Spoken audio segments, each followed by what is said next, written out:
Welcome to the Artist Work Ethic Podcast. I'm Mike Pelak. I'm a screenwriter, actor, and filmmaker who's always looking to maximize my time and potential as I work to break in. In this podcast, I talk to artists of all kinds who have seen success in their fields about their process, habits, and work ethic.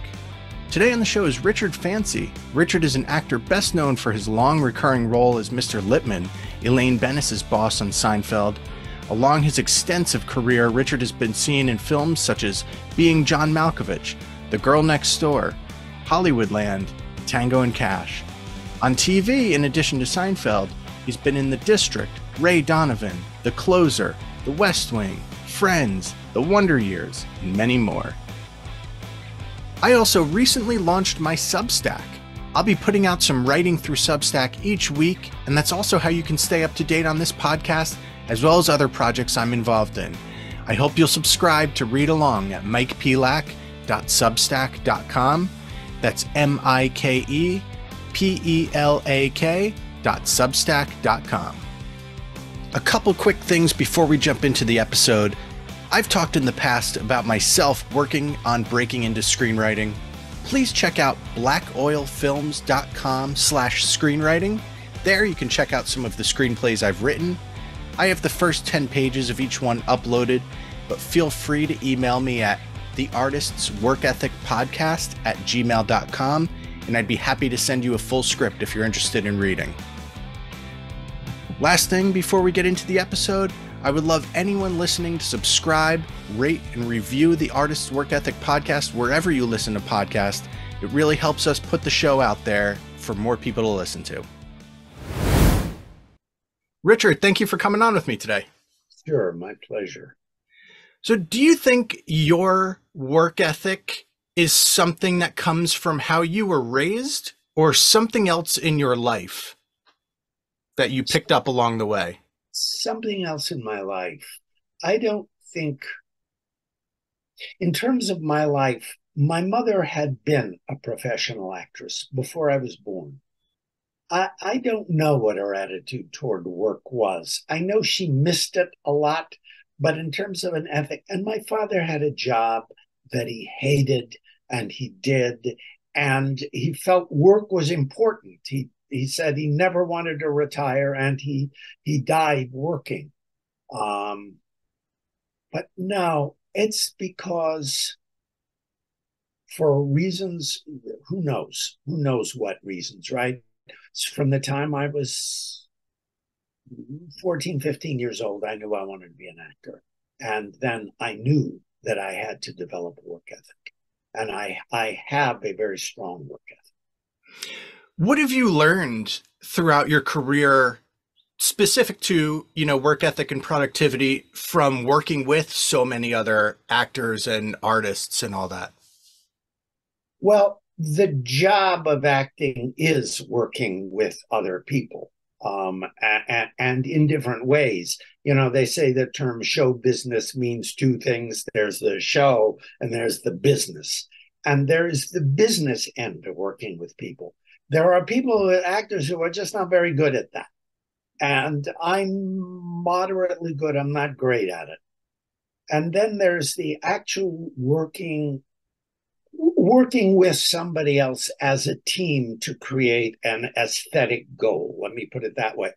And I did not learn that working with a lot of people. I learned that through a lot of training and also working in free theater where I could just do what the hell I wanted to do for as long as I wanted to do it.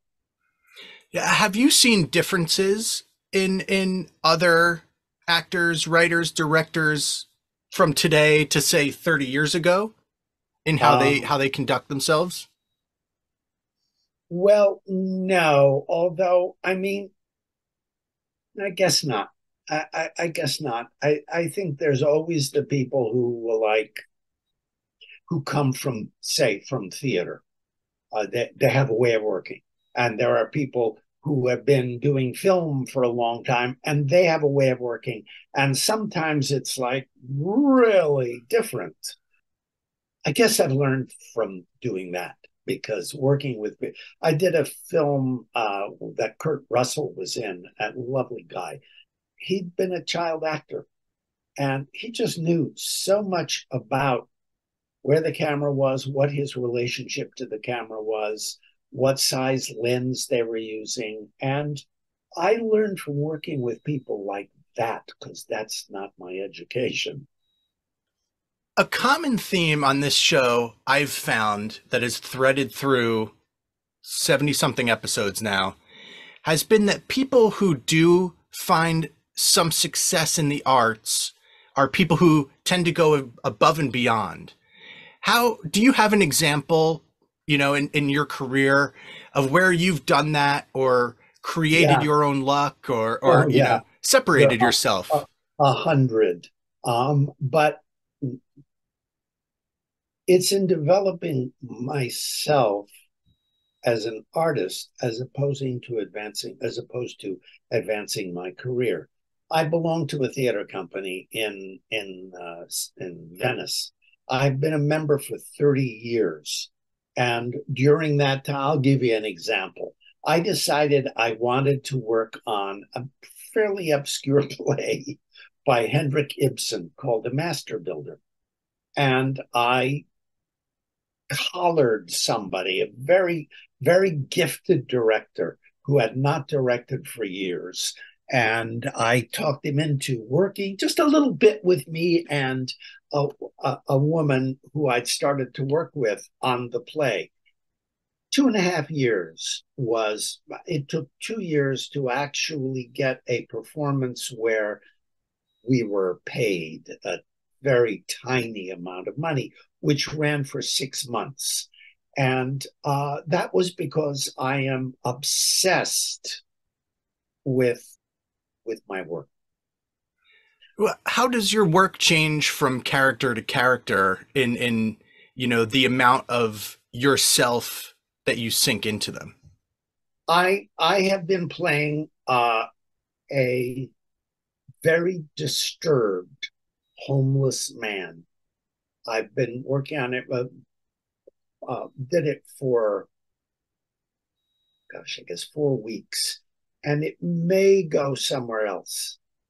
That's part of the reason for the beard. I'm also playing Caiaphas, Joseph Caiaphas, who was the high priest in Jerusalem in the first century in a television series. Those are very different people. Yeah. From my desire, my greatest desire as an actor, is to create characters like that are different externally and at first glance internally from me. When I'm on television, I'm pretty much who I am. Okay. Yeah, I guess I was more curious of when you're breaking down a character in a great example is the two very varying characters that you just gave me. How much time are you sitting down and spending with, that script in order to bring yourself to a place where you're comfortable in that character? Tons, tons of time. And I'll give you, and it's not just the script. So just before, I am a secular Jew.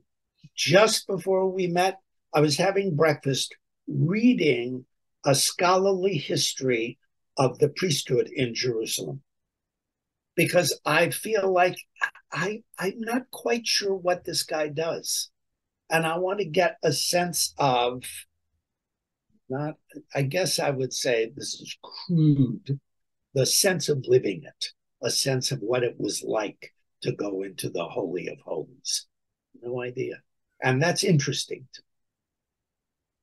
Thank God, because it's what I do. I mean, if it weren't interesting to me, I wouldn't do it for free. Yeah. Although television series I'm not doing for free. Yeah. Yeah. How important has perseverance and persistence been to you in your career? I mean, just absolutely key. That and being very, very happily married for a long time and having kids whom I adore. And that that just gave me a kind of place to be, because it was really rough for me getting started as an actor. It was brutal. And if I hadn't stuck with it, I wouldn't be making a pension now. But I also wouldn't be any good at what I did, because it requires, I require of myself an obsessive sense uh, of, of an obsessive work ethic.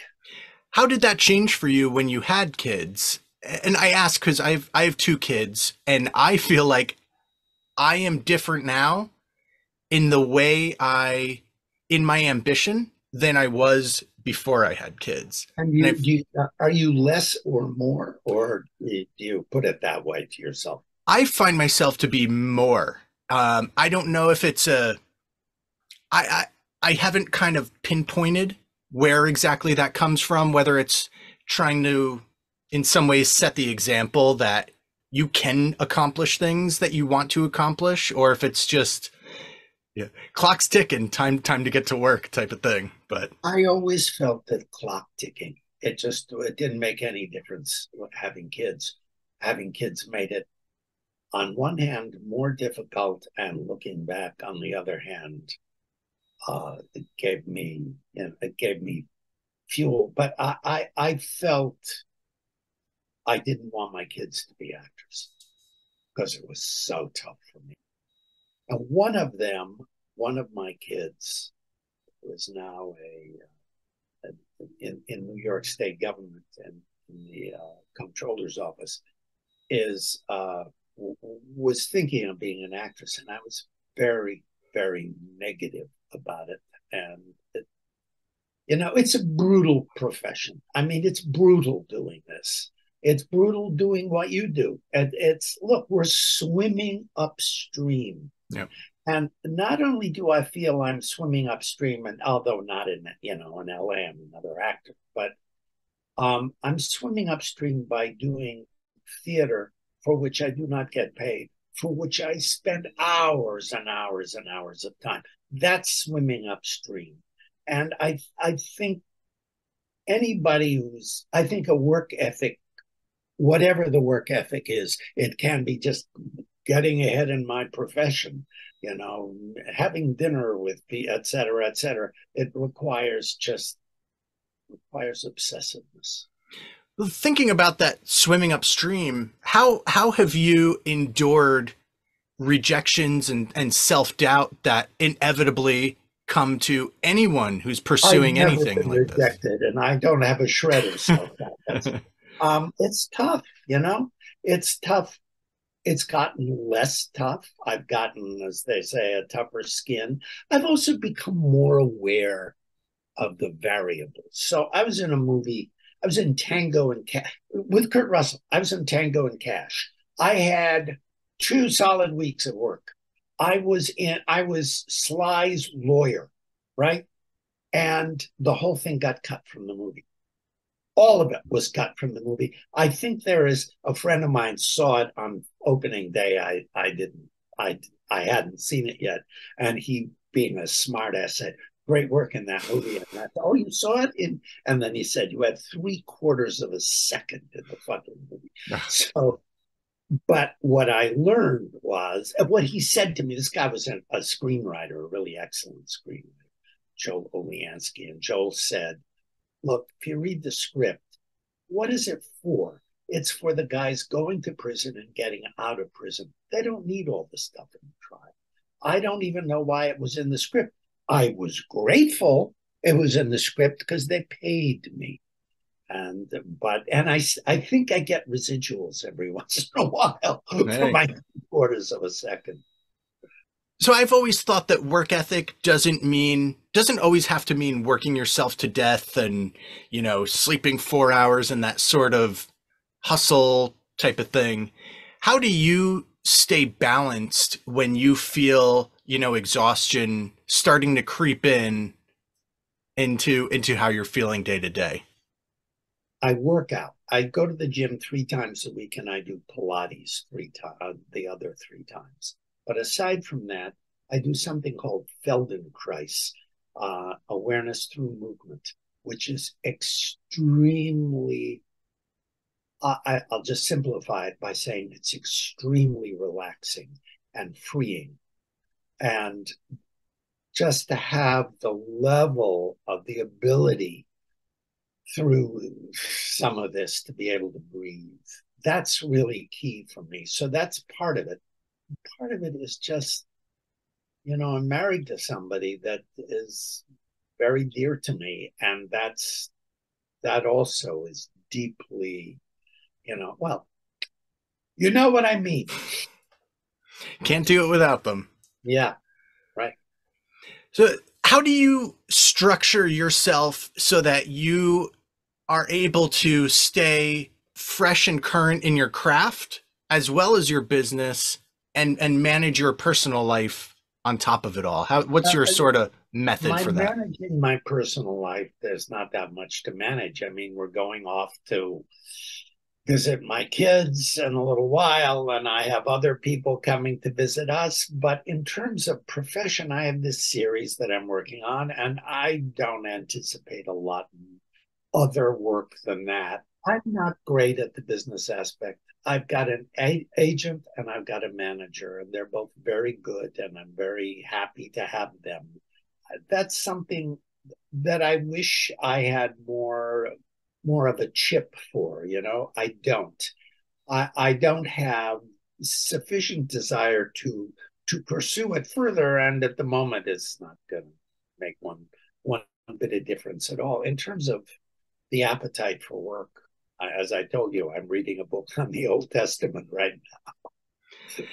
Anything that you want to plug or talk about before we go? Well, The Chosen, which is a remarkable success story. It has been on, they started with a studio that you would have to subscribe to see episodes. And then it went on to Amazon and Netflix, and the CW network is going to carry The Chosen next year. It's beautifully done, and it's a lovely experience.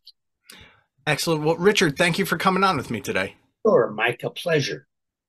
Thank you so much for listening today. Please subscribe to the Artist Work Ethic podcast anywhere you listen to podcasts, and please rate and review the show. Follow us on Instagram at The Artist's Work Ethic, and check out theartistsworkethic.com.